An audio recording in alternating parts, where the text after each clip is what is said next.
This is day 4 of the 2023 Shippensburg Bible School. Our second speaker this morning is Brother Mark Vincent from the Lapworth UK Ecclesia. The theme for Brother Mark's classes this week is Conquest, Joshua and the Canaanites. Today's class is entitled Rahab and Achan. So we're going backwards today. We were in Joshua 6 yesterday. Today we're back in Joshua 2. And we'll spend some time there and then jump forward to chapter 7. So Joshua 2, Joshua the son of Nun sent two men secretly from Shittim as spies, saying, "Go view the land, especially Jericho." And they went.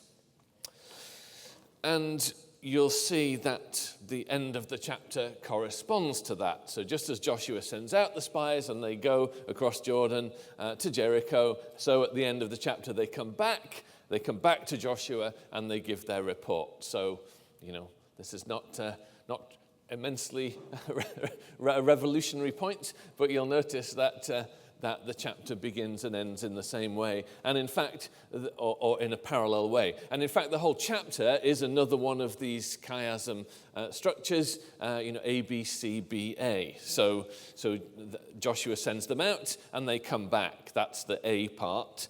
And then the B part is they arrive in Jericho, and the spies need protection, and Rahab provides that protection. And that's verses 2 to 7. And then the corresponding part towards the end of the chapter is that they escape from Jericho. They leave Jericho. And it's now Rahab in the future who's going to need protection, isn't it? And the spies and Israel are going to provide protection to Rahab. So there's a reciprocity about it. And you can see those two B parts match up.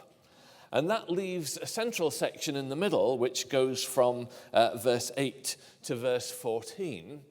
And those verses are tremendously important because those are Rahab's statement of faith, if you like. Those verses, the center of the chapter, provide the confession that she makes. And we shall look at those in just a moment. But let's carry on and finish the verse 1 that we'd started to read. The spies went and came into the house of a prostitute whose name was Rahab and lodged there. And Rahab now, other than God, Rahab is the second character in the book to be named. So we have the name of Joshua. Joshua is a character. The tribes are named, but they're not characters in the narrative. We have Joshua, and the second human character to be named and participate in the action is Rahab. That's an interesting thing, isn't it? Rahab the Canaanite prostitute.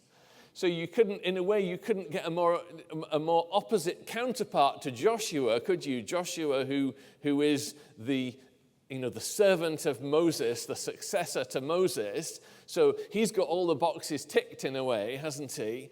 But God also has a purpose for Rahab, the Canaanite prostitute. And it's interesting that she continues to be known as Rahab the prostitute. And you might have thought that she would say, as the book of Joshua came to be written, look, could we just call me Rahab? Do we have to call me Rahab the prostitute? And yet that is how it is, and in the New Testament too, it's Rahab the harlot, isn't it? But the point of that, I think, is not to denigrate her, not so that we should think less of her, but so that we should be reminded that the gospel is for all, whatever our background may be. And there is a space in God's purpose, even though Jericho was to be destroyed apparently without exception. Nothing that breathes except Rahab the Canaanite prostitute and her family. And God saves her, of course, because of the wonderful faith that she has. And so whenever we read that, it's a reminder to us, isn't it, not to discriminate against people and think, there would be no hope for such a person, but rather to remember that sometimes it is the people who are on the edges who fit in less. It's perhaps easier and more pleasant to do middle-class preaching, if you like. To some degree, we have become a middle-class community, perhaps, in the West.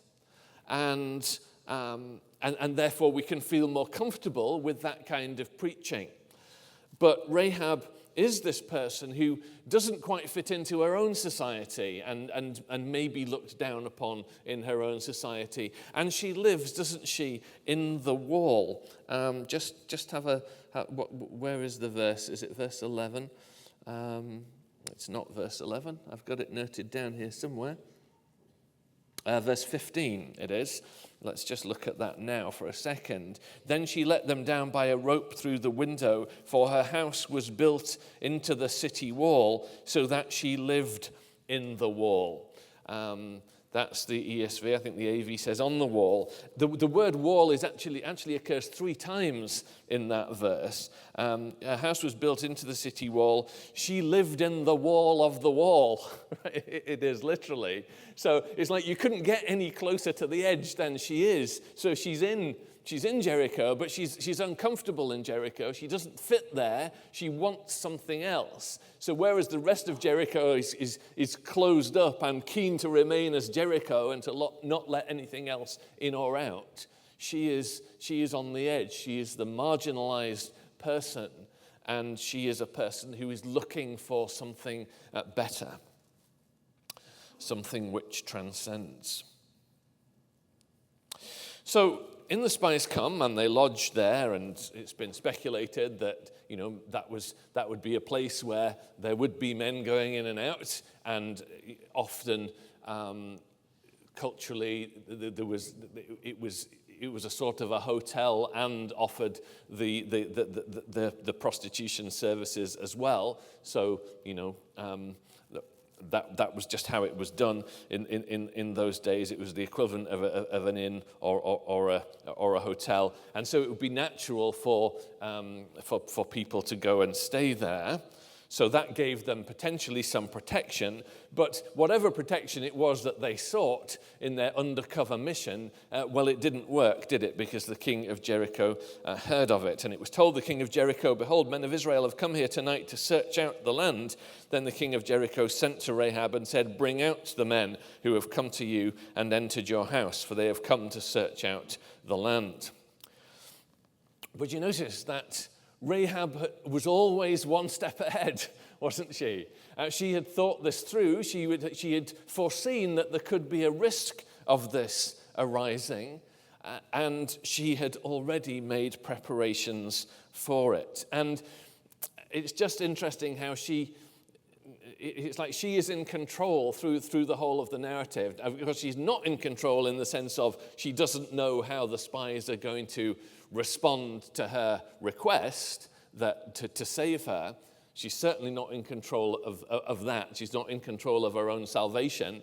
But in terms of ensuring the spies' safety, ensuring that they can stay there and then that they are released safely and don't get caught, she is the one who is coming up with all the plans that are going to take care of them, and take care of them she does. Excuse me. The woman had taken the 2 men and hidden them, and that little term is interesting because literally it says hidden him, which doesn't quite fit because, of course, there's two. There's two. So what is that? And perhaps it's an allusion because the other place where that word occurs is in Exodus chapter 2, how the mother of Moses saw that he was a good child and hid him. And it's exactly the same expression that's used. So perhaps the grammatical oddity is there to make us make that connection with what Moses' mother had done in similarly disobeying the law, acting in a way that was not in the interests of the state or the city at that time, the ruling powers, the principalities and powers of the time, but doing it because spiritually this was the right thing to do. And she said, And this is interesting now because, we get into the question of Rahab's lie, and I don't think the narrative is particularly interested in Rahab's lie, and it doesn't comment on it, but there is quite a lot of it true, she says, and of course it is true. She doesn't attempt to deny that. The men came to me, but I did not know where they were from, which is actually not true. And when the gate was about to be closed at dark, the men went out. Not true. I do not know where the men went. Not true. Pursue them quickly, for you will overtake them. Also not true. And for some people, this is a big struggle, and we can think about, was there a different way she could have responded? But I really don't think it would have worked to say, oh yes, they're upstairs, but don't act too hastily here. Let's just sit down around the table and let's talk this through, and maybe we can work this out. I don't think that would have worked, and I'm inclined to think, if the Nazis knock on the door in the Third Reich, and there are Jews that you're protecting in your basement, and they say, do you have Jews in your basement? What do you say to that? And in a way, there is a challenge of competing principles here then, isn't there? Because there is a principle of not seeing life made in the image of God destroyed, and there is a principle that we should tell the truth. But some have said, well, and you may find this helpful, you may not, that we should tell the truth to those who have a right to know that truth and a positive purpose in it. And in this case, there was no positive purpose. The purpose was to destroy life, wasn't it? And to try to thwart God's plan. And in the case of the Nazis knocking on the door, the purpose is to destroy life and to break God's commands. And so therefore, with those competing principles, a choice has to be made. And although, therefore, in other circumstances, we would, of course, seek to always tell the truth, and it would be better to just not answer than to tell a lie.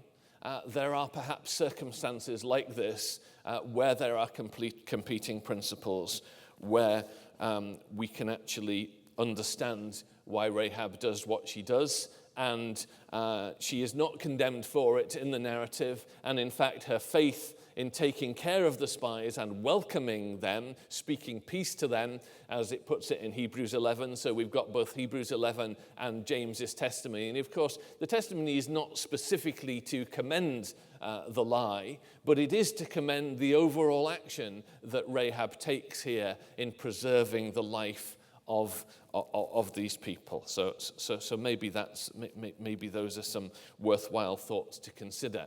And these situations can arise where there are competing principles. So, you're on the way to the meeting and you see someone lying, a sort of a Good Samaritan situation on the roadside as you're driving along. Now you could say, well, my responsibility is to be at the meeting, and if I stop here, there won't be time to get to the meeting. I mean, that's one way of following what is a right principle. And there's another principle about not passing by on the other side, isn't there? And actually stopping to help the person who is in need there. And so a choice needs to be made.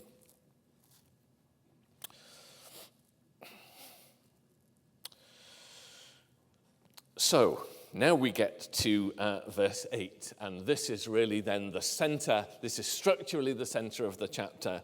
And in terms of its content, this is the center of the chapter, this wonderful confession of Rahab's faith.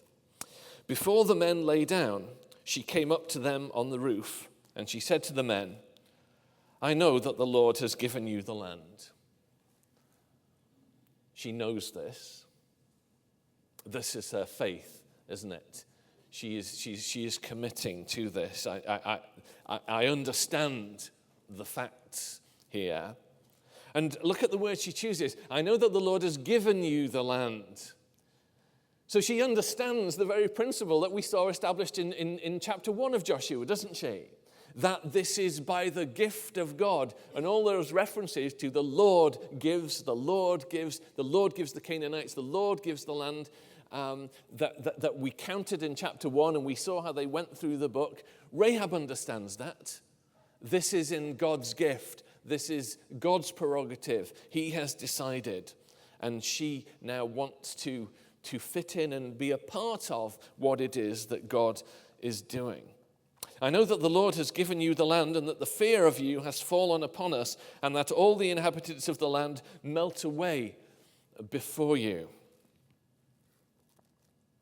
And when she says that, you see, she then goes on to talk about the Exodus. We have heard how the Lord dried up the water of the Red Sea before you when you came out of Egypt. When she says the fear of the Lord has fallen upon us and all the inhabitants of the land melt away because of you, in using those words, fear and melt, or terror and quake, I think are probably the words in the King James Version. These are words from none other than Moses' song in Exodus 15 and verse 16. She knows the songs of Israel. She's, in a way, she's alluding to, she's referring to the lyrics of that most famous of songs in Exodus 15. That's impressive, isn't it? That's the measure of understanding and faith that she has. And not only does she reference the Exodus from Egypt, she also refers to the start of the conquest, which was accomplished under Moses, what you did to the kings of the Amorites who were beyond the Jordan, to Sihon and Og, whom you devoted to destruction. So this is this word now, the devoted things, and we were talking about how they were to take everything in Jericho and devote it to God. The first person to use that word, the first person to express an understanding that everything in Jericho had to be dedicated completely to God, is Rahab. This is the first occurrence of that term in the book, and it's on her lips. She understands a concept that for us, as we were talking a bit yesterday, can be difficult to get our heads around. That's impressive too, isn't it? The remarkable faith of this woman. And we'll think more about that term, but it is this concept of everything must be given back to God, whether it is given willingly in sacrifice or whether it is given by something being consumed. We will all be lit up by God, whether it's through our hearts burning within us, as it were, as we respond to his great plan and to the scriptures, or whether it will be him being glorified in the condemnation of sin, and like Pharaoh that we should be raised up so that God would be glorified. And you remember, we'll just jump forward to it. You remember when Achan is about to be condemned, Joshua says, "Give glory to the Lord, my son." And Achan actually, although he had done that sin and had to die because of it along with his family, he actually does give glory to God by confessing his sin and by acknowledging the righteousness of God and the appropriateness of his death as a consequence of what he'd done. That's tough stuff, isn't it? But it remains true, even if it's difficult for us to get our heads around it. And of course, the word for devoted thing here, and these battles in which everything was to be consecrated to God, it's the Hebrew word cherem. And it becomes an important word in Joshua. We find out the instructions for it in Deuteronomy as well. And these were very special cases of devotion to God. It's actually the same word that the word harem comes from. Well, that's obviously a word from a very different context. But the idea of a harem is that these are the special set-apart women for the person who has the harem. So that's obviously a sexual context. This is not a sexual context, but it is the idea of something being set apart and devoted to God, completely consecrated to him.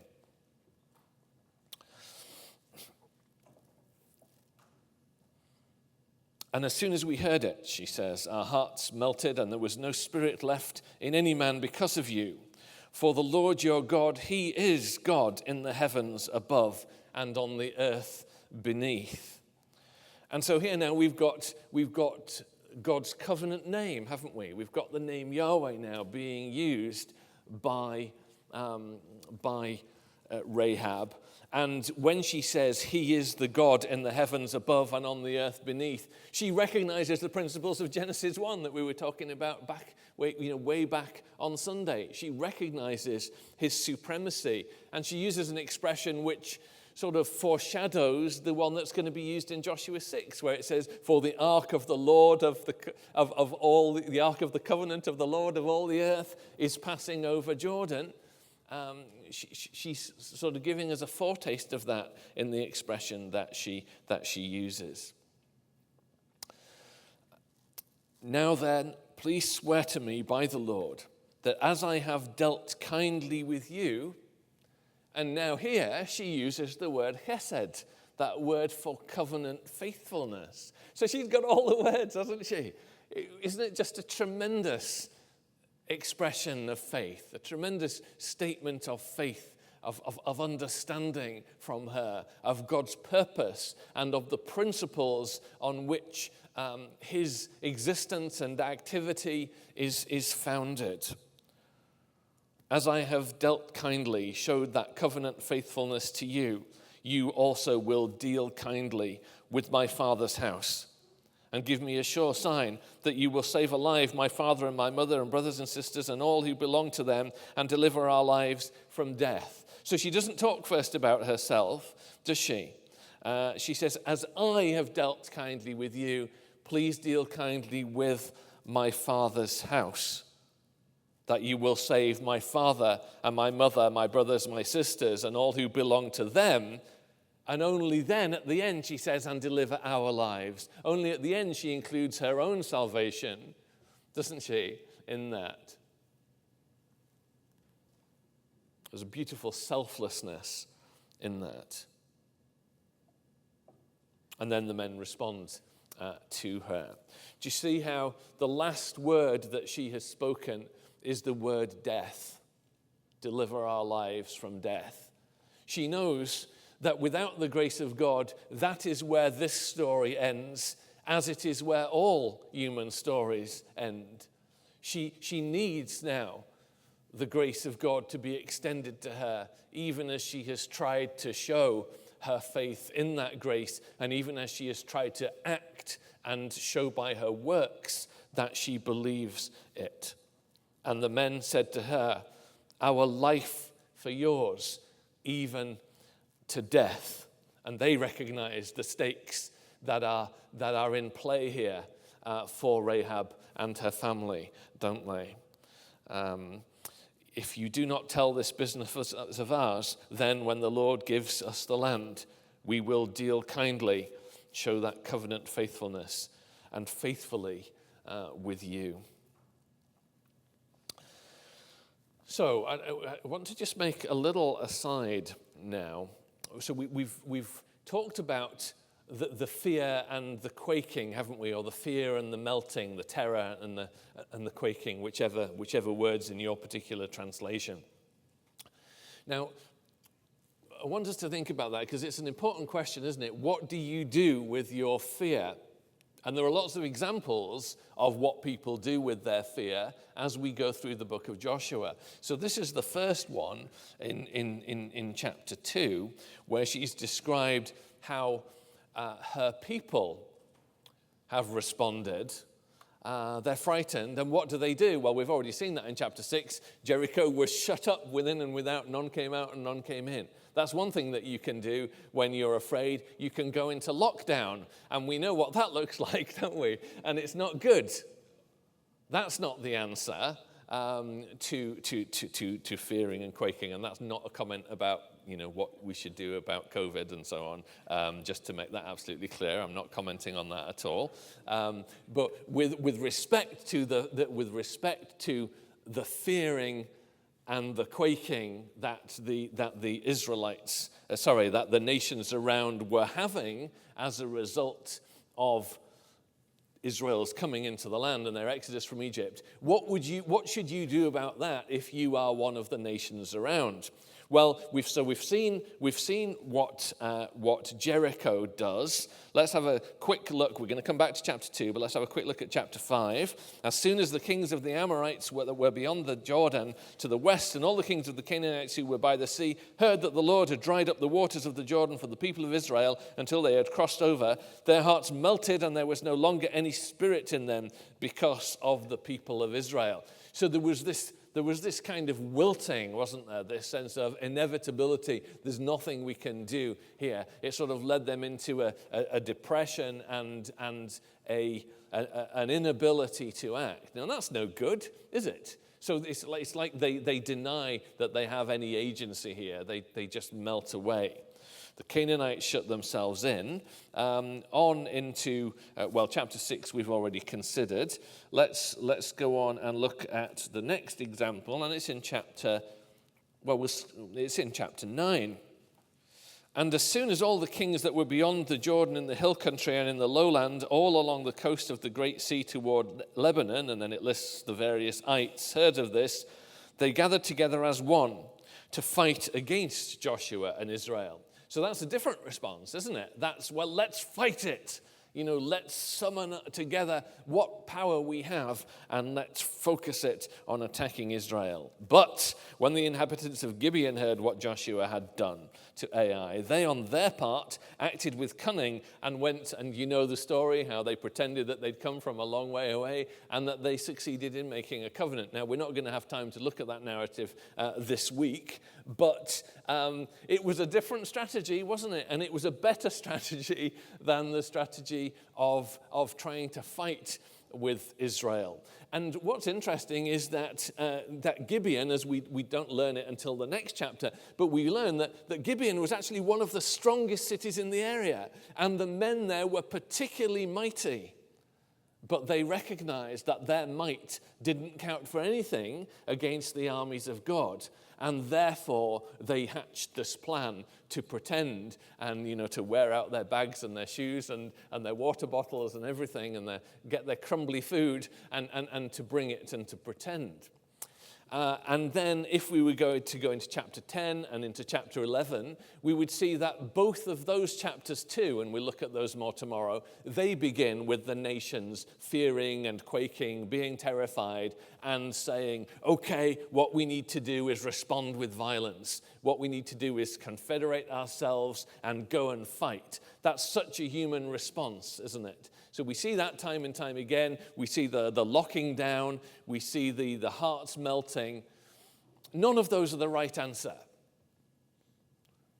The right answer, of course, is to come to God. Israel had the thing too, didn't they? When they saw the mountain smoke and they heard the sound of the trumpet, they said, no. They drew back, didn't they? They didn't want to be closer to God.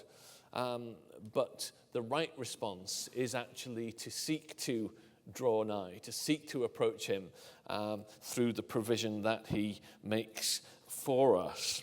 And so in the examples of Rahab, we see what we should do.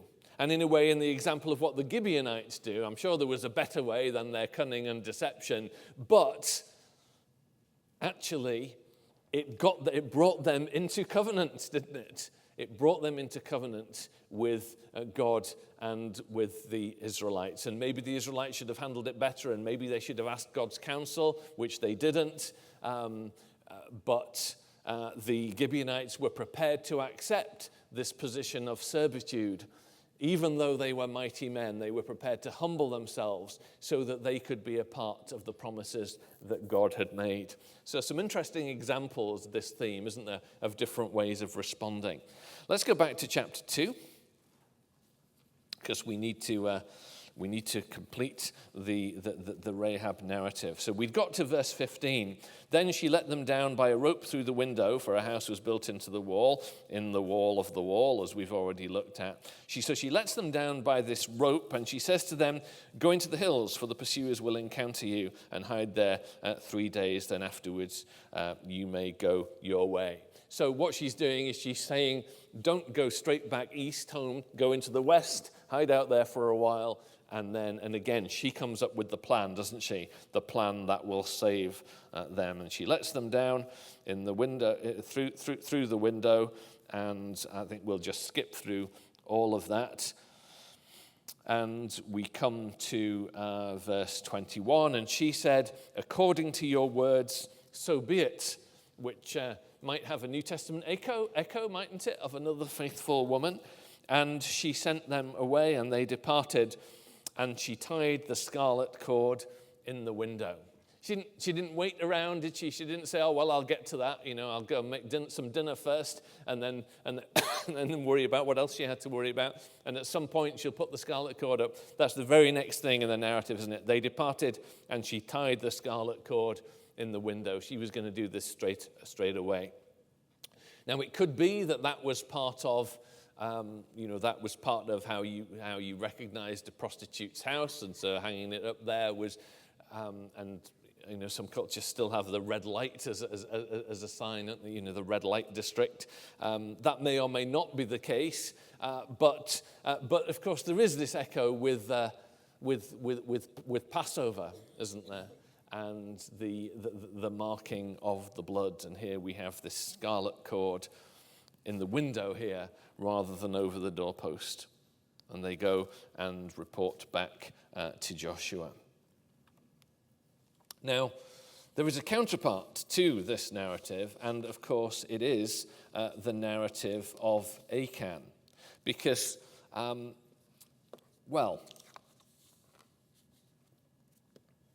Rahab is there in a Canaanite city, isn't she? But what she treasures in her heart are the things of God and the promises and what God is going to do with Israel. And so she is saved out of the city that is devoted for destruction. Whereas Achan takes things from that city and puts them in the heart of his house and buries them there in the earth. He takes the devoted things and puts them in his tent. And it's perhaps interesting that the consonants of Achan's name are also the consonants that are found in the term Canaanite or Canaan. There are extra consonants as well in Canaanite, but all the consonants of Achan's name are in there. And in a way, by taking of the things of Canaan, the things of Jericho that should have been devoted to God, he shows that at least part of him, that he wants to have part of Canaan in his house, doesn't he? He wants this connection with what is Canaanite. And he takes this garment from the land from Shinar, and with all the symbolism that has, and this money, these talents of money. So, what is the garment about? The garment from Shinar? Well, maybe it's a fashionable thing. I don't know, but maybe it speaks of a cultured thing. This is how you show your sophistication. And money, of course. Well, we all understand the attraction of money, don't we? You don't need me to expound on that. And you can. As human beings, we can understand the reasoning that he probably went through. How can I let that go to waste? Like we're just going to destroy it. This could have been sold for much and given to the poor. That we find all kinds of ways of justifying things, don't we? But it's what God has said, which should carry the day. And Achan refuses to make that be the case for him. Let's go to chapter 7 then and have a look at some of the verses there. But the people of Israel broke faith in regard to the devoted things. For Achan, the son of Carmi, son of Zabdi, son of Zerah, of the tribe of Judah, no less, took some of the devoted things. And the anger of the Lord burned against the people of Israel.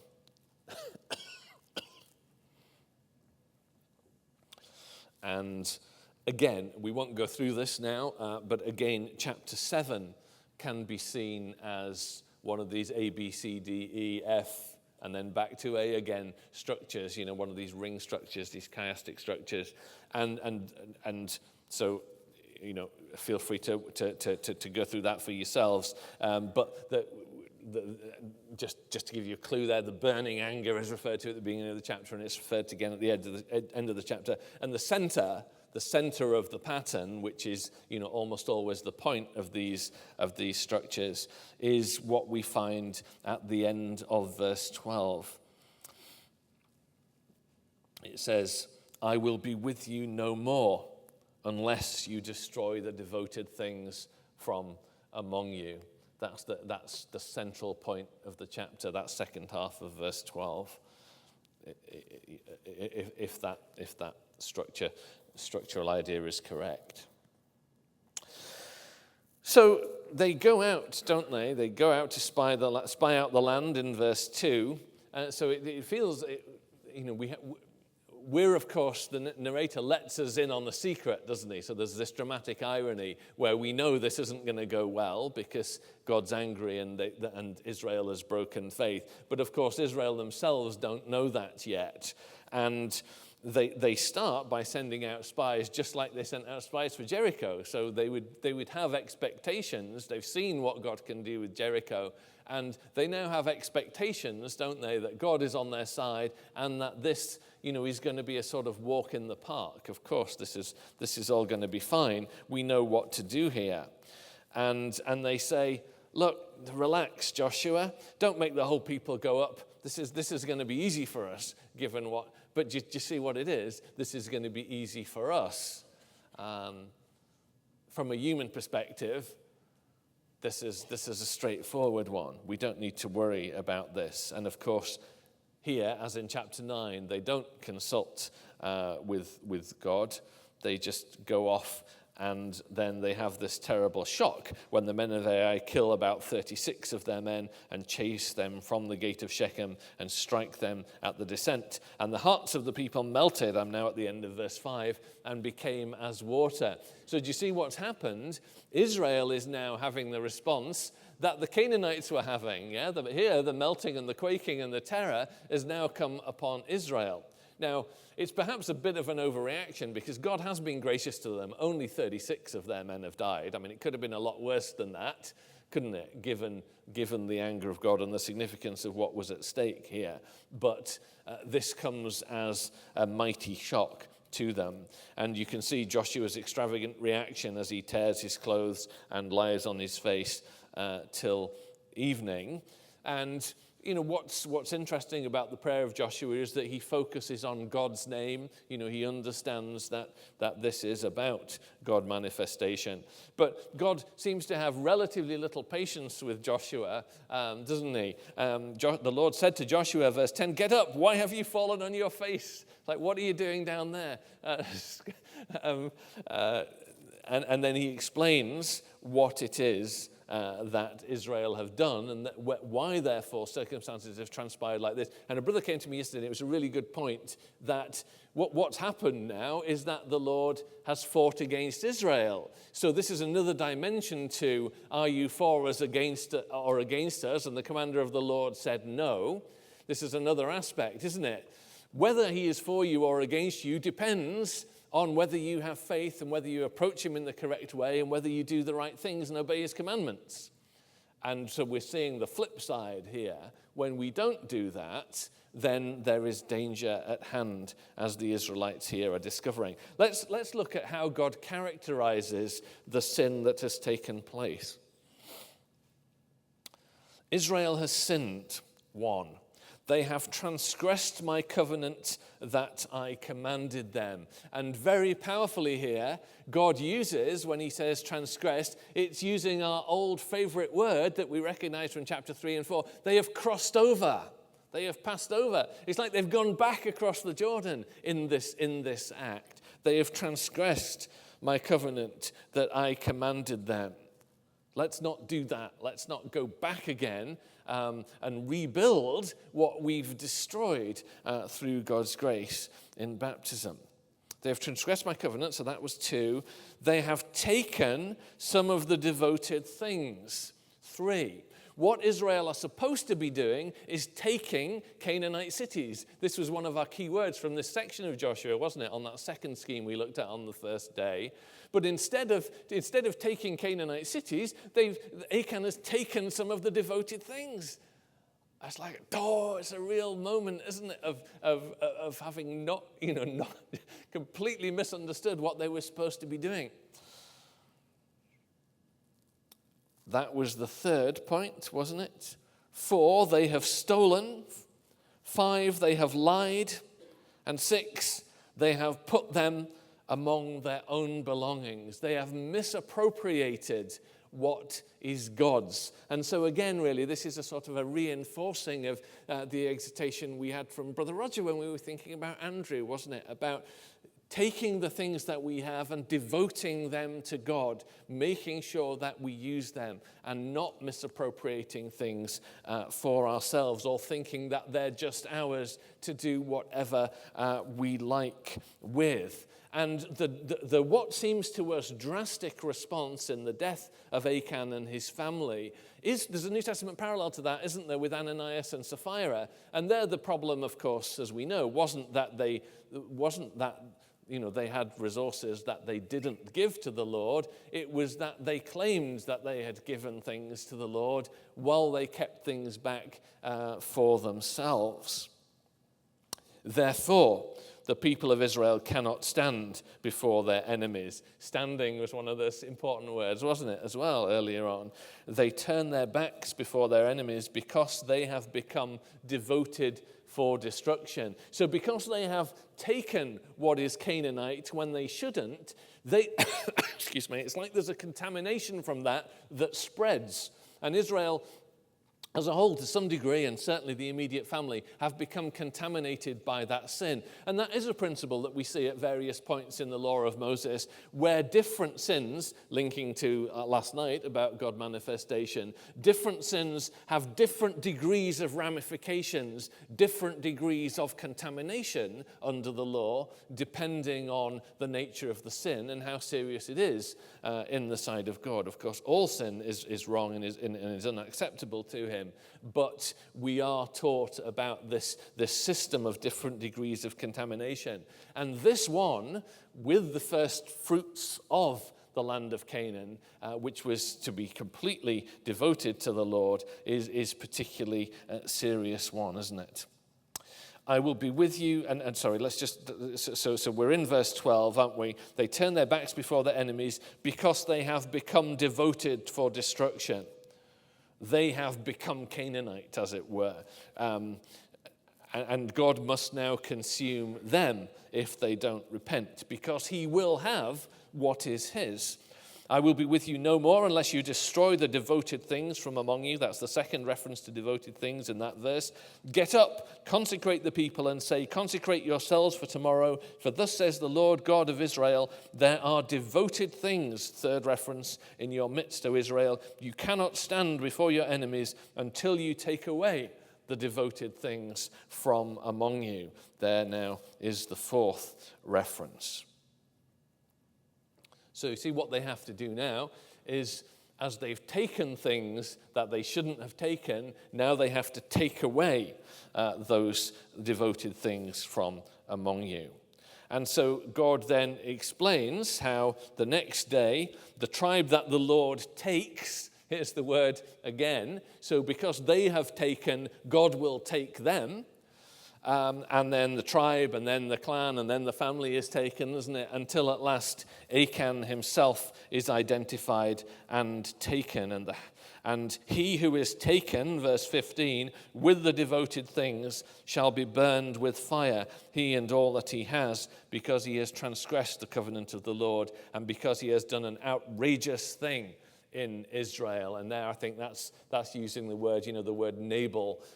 Folly is his name, and folly is with him. They've done an outrageous thing in Israel. And of course, that happens, and Achan is taken. Give praise or give glory to him, and tell me what you have done. Do not hide it from me as you hid the things in your tent. And all of those things that he had hidden are now revealed, aren't they? And they're laid out now for all to see. And there is nothing hidden which will not be revealed. And the secret thoughts and the things that we have, those things are naked and open with him to whom we have with whom we have to do. So there is no hiding from him, is there? So we're better to just be open in the first place, aren't we? To be honest about our sins and to confess them before him and to seek his forgiveness, to recognize what is his and to seek to render it to him. Verse 24. So as Jericho had to be destroyed, so Achan now, because he took what was of Jericho, must be destroyed. And Joshua and all Israel with him took Achan the son of Zerah. But they didn't just take Achan, did they? Look again at this verse. And often the word "and" isn't particularly important, but this is a counterexample where it is important. They took Achan the son of Zerah, and the silver, and the cloak, and the bar of gold, and his sons and daughters, and his oxen, and donkeys, and sheep, and his tent, and all that he had, and they brought them up to the valley of Achor.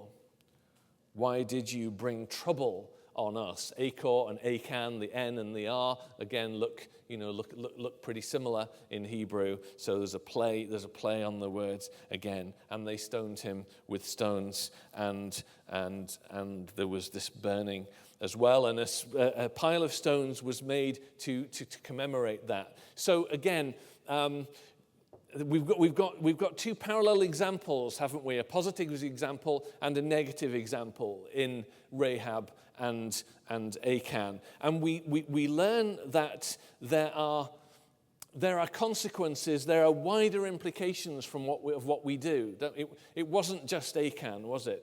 It was all that he had to be destroyed, just as it was all that was in Jericho that had to be destroyed. So that was why it was all that he had, perhaps. And, we can speculate about maybe his family members were complicit in the taking of these things, and that was why. That could possibly be the case, just as it could be the case that maybe Rahab's mother and father and relatives were also faithful, and that was why they were saved. But that is, at the end of the day, speculation.